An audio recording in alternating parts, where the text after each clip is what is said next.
កុំខ្ជិលសំបនចាបននឹងឯងជាមិត្តសម្លាញ់ជាទីពឹងជាសម្បត្តិអរិយទ្រព្យបញ្ញនិធិអនុគាមិកោហោតិតែជាប់តាមជីវិតរបស់យើងគឺយើងត្រូវពឹងបនទាំងស្រុងតែហ្មងចាហើយនឹងពុទ្ធរិកាដែលព្រះអង្គសម្ដែងបននឹងជាស្បៀងក៏ព្រះអង្គសម្ដែងប្រពចំពោះបុត្រកោខេតកៈបននឹងជាមិត្តក៏ព្រះអង្គសម្ដែង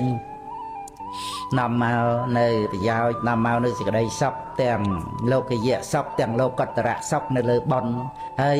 ចាំបាច់គឺត្រូវតែសន្សំដោយអង្គឯងដោយខ្លួនឯង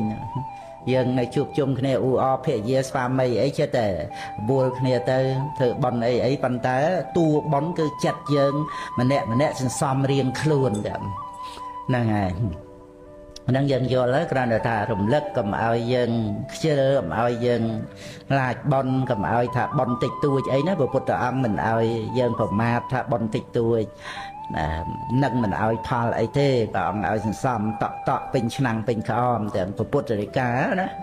ហ្នឹងហើយហ្នឹងគឺបងប្អូនកូនចៅយើង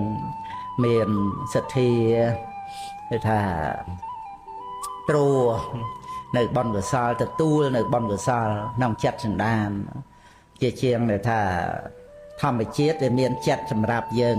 សន្សំបននឹងឯងទៅយើងប្រើចិត្តហ្នឹង